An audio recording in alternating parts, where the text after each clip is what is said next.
Good morning, welcome back to DX Radio Shop. Our morning rag show. Happy Monday. Kick off the week and see where we go. Have anybody look at? And so today,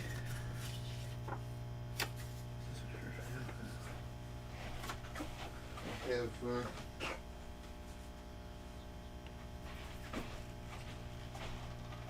there's gonna be overcast and whatnot today. Not gonna be a whole lot of sunshine, I don't think.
Sorry about that. Okay, I had to answer an email. Got all kinds of emails in here today. Goodness gracious. Expect to wake up to much of those. Holy moly. It's a Monday after the holiday. I thought for sure it'd be a little quiet to get started, but I guess we got numerous emails to answer back right away. Holy goodness gracious. Morning, John. Mike. We got, see, Dead of 665. Good morning. Morning, Matt. Bootlegger, good morning. How are you guys?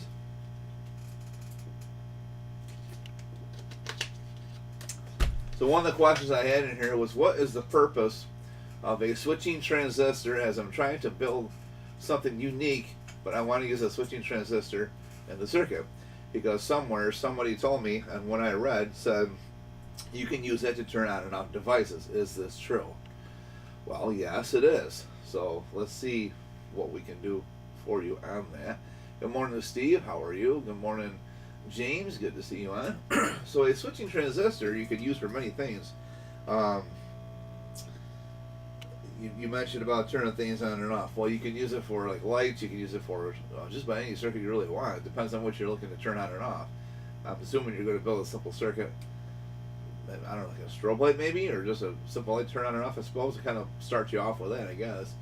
So you wanna use something of which they, I don't know. I mean, it's a bipolar transistor, is what it is.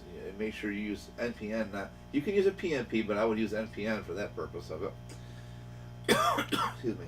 So, I mean, if you're gonna control lights, or I don't know, if you're gonna get into like RC cars or whatever, you want to use that, or maybe you want to build like your own little motor or some sort to control something, like say such as a like a TV rotor. If you want to make your own rotor for your antenna, you can use switching transistors to engage that as well.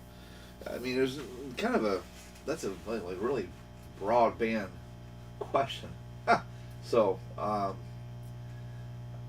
guess you kind of need a little bit more information as to what you are really going to build and use for it, because you can get into a circuit and start building it, and you can add on to many things using switching transistors for that. So, but if you're going to use a, if you're going to build a circuit with a switching transistor, you can also use it to switch on and off relays. You can use relays in place of transistors if you're looking to switch something on and off as well. You can use both or one or the other in the circuit. So it depends on what you're going to build, I suppose, what you want to make. So, but you can switch them on and off and whatnot. You could take and do quite a few things with them. I mean, you could control that to, oh, I don't know, you can set it up as like an automatic switch with a switching transistor. You can do all kinds of fun things. I guess it depends on what you really want to get into. But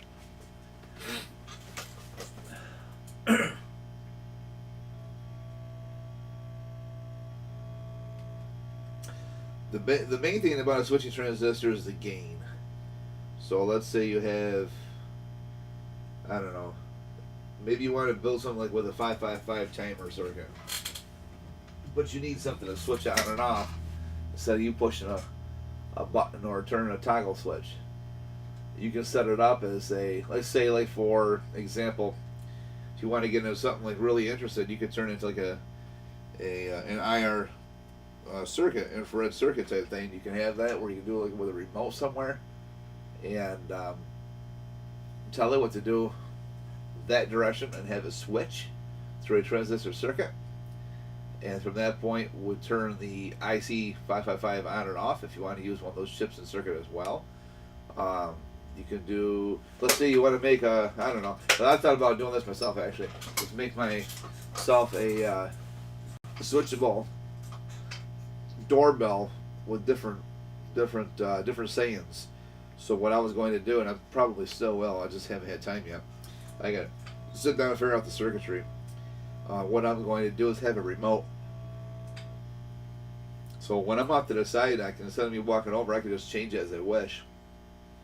And have an LED indicator, one for each sound. If I do, like say 3 or 4 sounds, have 3 or 4 LEDs. So when I hit the remote, if I each time I see that LED switch to a different, I'll probably use different colors to indicate. But if I use by doing that, I would be able to see.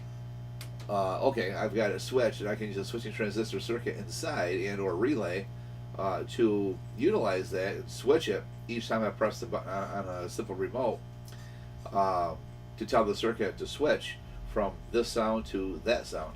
So I mean, a general purpose switching transistor is usually like a high gain type transistor, and they're pretty good for its biasing state. They got a good forward biasing state to them, so you can do a lot of different things with that.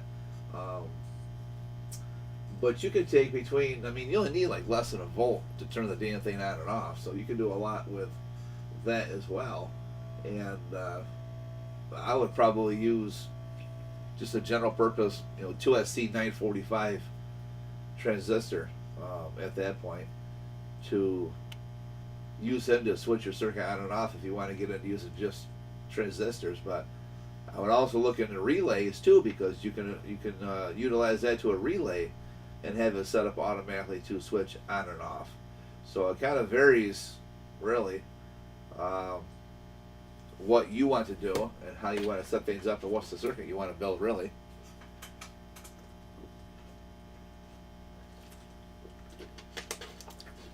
I have a brand new CB sound toy, the Good, Bad, and Ugly, Clint Eastwood, and I was going to use that as my doorbell. So, but then I thought, well, I can add some more sounds to it, but I'll probably just use him for now. So whenever every time somebody pushes a button from outdoors, they'll hear that pretty loud. Not loud, but enough where they can hear it. Not only indoors, but outdoors as well, so it doesn't affect the neighbors across the street. Obviously, I don't want that loud. But I am going to build a small audio amplifier circuit for it using an LM386 chip, little 8-pin chip, and use that to amplify the audio just a little bit so it can be heard within a good, at least 10 feet area of the door. So, for outdoors, that is. Indoors, we'll hear it regardless. But so that's kind of what I'm going to do, but I'm not going to use, I probably won't use switching transistors for that. I'll probably just use a relay to switch on and off by remote using a NIR circuit. So, yeah. Good morning, Donnie. How are you? Good morning, Dave. Happy belated Easter to all you peoples.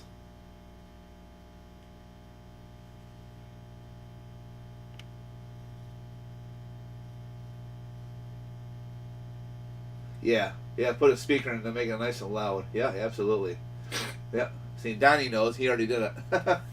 Yeah. Yeah, that's what I'm going to do. I got to sit down and try to come up with a circuit of how I want to do this. And then I'm going to build I'll show everybody when I get done, and I'll go through the circuit with everybody as well. But that's kind of what I'm going to do. Is I'm going to take and build a nice little doorbell system and make it more creative so when people hear it, it's going to go through the whole, good, bad, and ugly theme in the background there. So, yeah. I don't know if I want to put more sounds in. I might. At this point in time, just one for now. I'm going to put into a box. The switches are just going to be outside. It's a simple doorbell switch. But I'm going to mount the speaker overhead in the soffit. And I'm going to take the box on the inside, make it big enough so if I want to add more sounds to it later, I can do that. And then with a switching circuit, it won't take much to do. So at that point, get the initial one set up, and then you can use a switching network inside to switch your sound modules if you wish. So that's what I'm going to do is leave enough room inside the box so if I want to add to it, that it won't take much to add on with that. It's just a matter of drill out another hole for an LED for each sound that I've got. So as I look over to the wall by the door, I can see what sound it is. I'll know just by memory for one, but I'll write it down on a piece of paper also, and I'll be able to see, say like a white LED could be good, bad, and the ugly. Green might be this, yellow might be that, red might be him, blue might be him, whatever. I'll just do a few different things. So yeah. Good morning, Boxcar. How are you?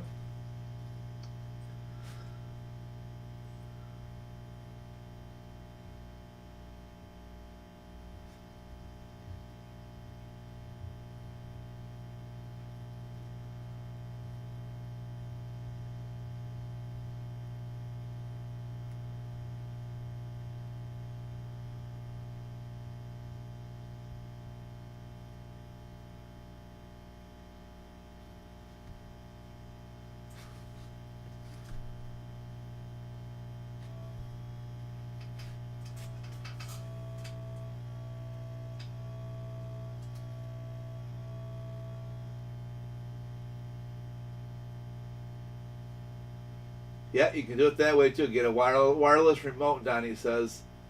And he wrote down, make different banks like A and B. Absolutely, yeah. Morning, Chad. How are you?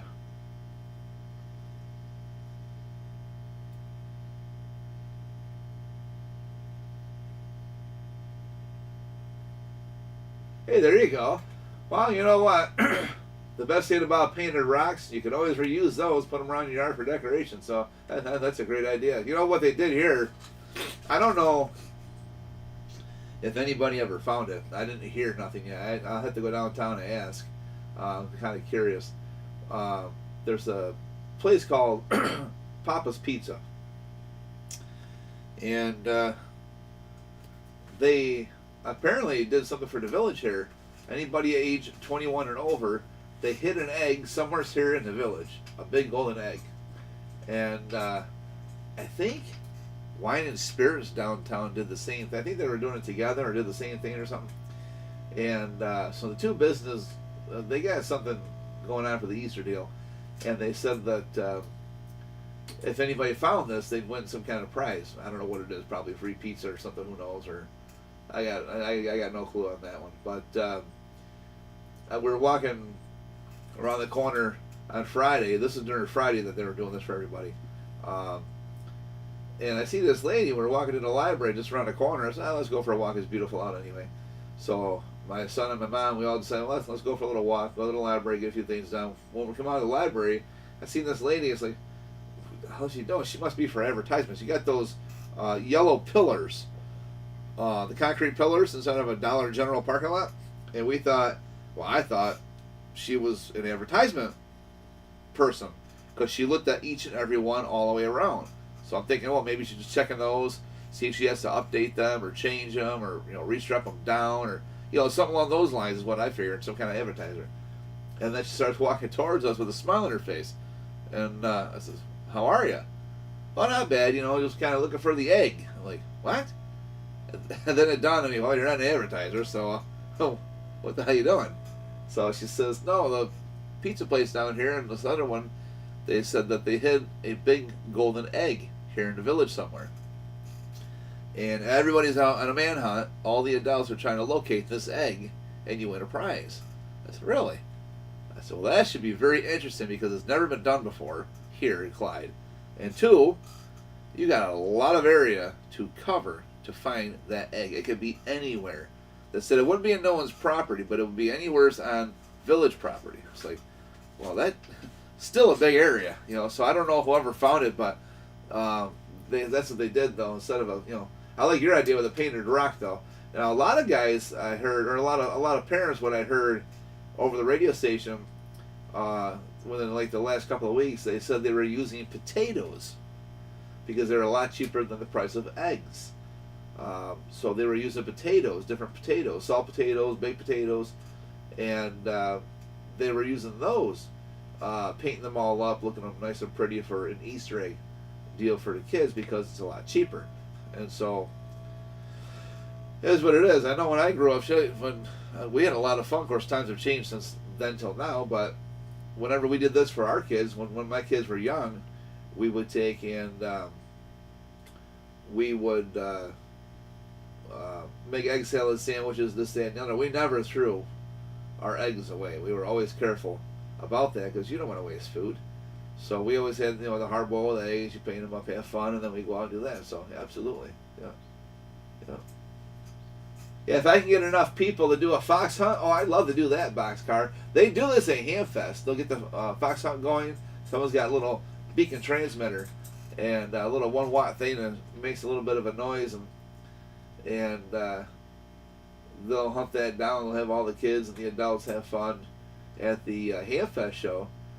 Certain ones, but yeah, it'd be nice to. I tell you, we used to play hide and go seek years ago with our cars with CB radios, and after a while, nobody wanted to play with me anymore because I had my sophisticated stuff. I had attenuators, all that in my vehicle. So when I seen your signal and it was banging my meter, I was pretty much on top of you because I had it all set to where the R game was all the way back. Then I switched it through an attenuator and knocked my receiver down even more to the point where you were within less than probably, 20 feet of me. It's just a matter of me looking around to find out where your car is, flash my high beams, get on the air. Okay, hey, so found you. So after a while, people are like, okay, we can't do this because you're just no fun, man. You got all the fancy equipment. But we had a lot of fun back then, though. So we would play hide and go seek with the cars. We'd have our village limits that you couldn't go beyond the boundary line. and we would all have fun playing hide and go seek with the cars and the CB radios. And that's when it was fun. You know, you could be out terrorizing the town, or you can go out there and just be a big kid at heart and just play, you know, CB radio, hide and go seek, and nobody bothered you. And you know, we had a cop show up because where we were always parked was behind the Little Barrel.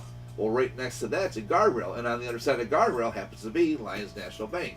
And so, where Little Barrel is, they had an apartment above it next door. So the people who were in, we always did this on a Friday night. We do it for a few hours, and we all just kind of got together, had some pizza, whatever, and at the end, and that was it. You know, it was our Friday deal. So we're having fun. Nobody's bothering us. And one night the cop shows up. He says, "Hey, what are you guys doing?" I says, "Nothing. What are you doing?" "You guys can't hang here." I says, "We're not. We're getting ready to make another round." He says, "Round of what?" I said, "How do you go seek?" He says, "No, seriously." I said, "Yeah, seriously." He says, "Listen, I'm not here for jokes, man. I'm on the late night shift. It's my first time down here in this town. I'm trying to learn the area. I don't have time for this." I said, "Well, you got two options. Either you can take and go back to your station and figure out where your jurisdiction is there, what you got to do so you can learn the area, or B, you can take it for what it's worth and accept what I just told you." And he says, "Boy, you think you're wise ass." I says, "No, but I tell you right now, you're starting to get on my nerves." I said, "Well, I'll tell you with all due respect, we're really just hanging out here having fun, getting ready to do another round of hide and go seek." I said, "If you don't think that's true, then start asking everybody. We got 15 of us here. Why would 15 people sitting here with cars and CB antennas all over the damn things?" He says, "You're serious?" "Yeah, I'm serious." I said, "Here, look at my car. Look on the inside." We open the door. And, "Wow, cool." I said, "Yeah, now look at everybody else's." I said, "Everybody, open up your door. This cop wants to see if we're really playing hide and go seek, or if we're just kind of hanging out here loitering, or maybe we're going to plot how to rob a bank or something stupid." And he checked everybody out. He says, "Wow, that's pretty cool." I said, "Yeah, you got one in your car?" He says, "No, we don't. Nobody does that anymore." I said, "Well, if you want to, when you get off shift, let us know, or whatever night you got off, come play with us. You know, come have some fun." He never did, but he sat there, he watched, he had a good time, he kept waving at us. So every Friday night, he would kind of sit out back and watch and wave and flash his highlights, his high beams at us, and let us know, "Yep, we're here, we're watching, cool, awesome." And he thought it was pretty cool. He said, "Well, at least you guys aren't out here doing something stupid." I said, "No, we could. We could be breaking into stores, you know, doing all that nasty stuff and illegal activity." I says, "No, we're just out here playing hide and go seek, having a good time." So he really liked that a lot. He thought it was pretty cool. He says, "I never thought anybody would ever do something like this." I said, "Well, us adults, we got to be kids too, you know. Otherwise, bad things happen." So I said, "That's what we're doing." So I wasn't bullshitting you. So he says, "No, I really thought you were." I says, "No, why would I bullshit you? And we got 15 of us here. What do I need to bullshit you for? There's got to be a reason why we got 15 people here full of CB equipment and antennas all over our cars." So he thought that was the greatest thing, though. He really liked it a lot. He said, "Well, that's pretty cool." That's when we had good times, though, where we were able to go out, just be ourselves, not bother nobody, and just have a good time. So, yeah. Good morning, Sylvester. How are you? M. Williams, good morning.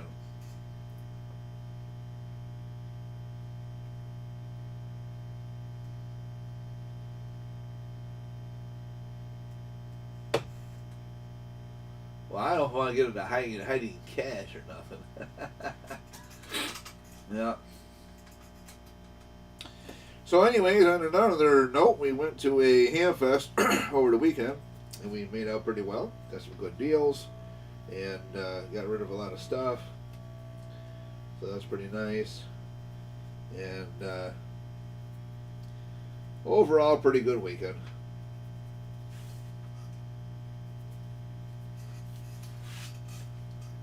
Now today, beginning off our week, we got to dive right into a lot of repairs. Get things caught up around here. All that wonderful stuff. So, yeah, fun. Anybody got any quick questions before we move on? Because I got to get things rolling here pretty quick, but I want to get on and get a morning rag shoe started for the week, kind of kick off the week. Let's say good morning, everybody, and see who has what going on for today. Morning, Mike. How are you? What's the price with price of gas, be costly to play hide and go. Yeah, it'd be a little pricey today. Back then it was, dollar a gallon. Who gave a hell, right? Today it's like, yeah, well, just under $3 a gallon. That's a little much. So, but I mean, we could still do fox hunts if we can get enough people involved to do a fox hunt, I suppose. But you'd have to meet up somewhere, and someone would be, in other words, you'd have to be on someone's property, whether it be an open field and or with a wooded area. Say, I don't know, maybe a couple acres, maybe, I suppose. 4 or 5 acres, whatever. Make it a day event, like 4 or 5, 3 or 4 acres. If we could do something along those lines and do a nice little fox hunt, get people involved, that would be a great idea. Everybody park in one spot and get out and use your walkies. Make a VHF beacon of some sort or 11-meter beacon and get some walkie-talkies and kind of go out there and try to find it or whatever. But I used to make a tape measure Yagi, and I also made one as a threadable rod, portable Yagi, 3-element, with a attenuator built inside. So you would be, if you had the strongest signal using the attenuator, you would be damn near close within 5 feet. That's how sensitive it was. You can narrow right down between 50 down to about 15, 16 feet, right down to about 8 to 10, right down to about within 5-6 feet. So I made many of those back then. People were using for fox hunts for the ham radio stuff. We had a lot of fun building those. In fact, I still have a bin full of these little attenuator kits to make more of. I just haven't had time to do it. I've been so busy I can't keep up. 10 months behind on work here, and after this week I don't know what's going to happen, because we got our email already, and it's showing 17 boxes coming in this week alone. I don't know what, at least for like the next 3 days from what I'm seeing on the email. That's going to take me up to Wednesday. I have no clue. I wasn't expecting that much work coming in. Goodness gracious, I still got 10 months worth of work to do yet. I still got a lot more to do yet. I don't know. So, or we might be pushed out of damn near close 11, 12 months. We could be out a year here pretty quick, because it's been building up and building up, building up, and we've had many phone calls over the weekend. We've established 7 new customers at the Hamfest. On top of that, while there and after I got home, overall through the entire weekend was 23 new customers between phone call after phone call after phone call after phone call and emails. So we've got a bunch of stuff, some of which was already mailed out Saturday. So that's probably part of the 17 coming in this week. But yeah, it's just, I can't keep up. Oh my God. I know 2 of which, when they went to some hack shops and they weren't very happy, so now they got to send them here to get them recorrected. So they came right out and told me. In fact, both of them know each other, and they both contacted me, and one got on the phone with the other and said, "Hey, here's the deal, man. I'm going to send you mine too, so you're going to be getting a couple different radios from two different people here, but they're going to put them in the same box." And I think they'll put them in the same box. Maybe I'm wrong on that. I don't know what they want to do with them, I guess, but yeah, so we're going to have a lot more on top of what I've got that I can't keep up with as it is right now. Holy goodness gracious, I've got 6 or 7 different HF radios to go through. I got a whole pile full of CBs yet. I just, man, oh man. Job security, I suppose, but just when I think that I'm getting things narrowed down, get things caught up, it just, boop, bottle rocket right into the sky. So that's okay. Yeah. See, Dave says, where the bridge is in Clyde, is that the Erie Canal below? Yes, it is. The Clyde Bridge goes over the Erie Canal. Yes, it does. Yep.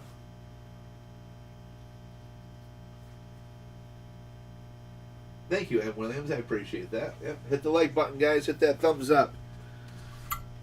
The more you do, the more I give. So, but anyways, let me get on off this thing here, and I suppose we'll get things rocking and rolling.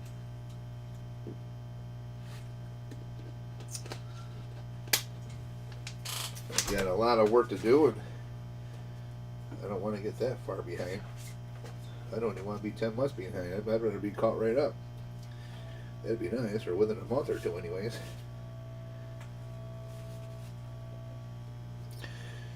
Oh, I got another email here. Okay. Wow. Trucking company. I have a trucking company just emailed me and said they've got a couple of dozen Cobra 29s they would like to have fixed. Is that something I'd be interested in doing? Absolutely. Alright, I'll respond to that one here. Get him all squared away.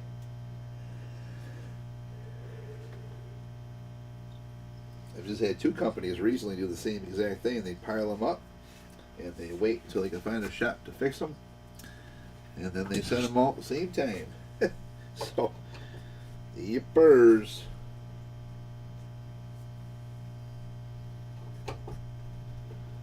Anybody got any questions right quickly before we get going here?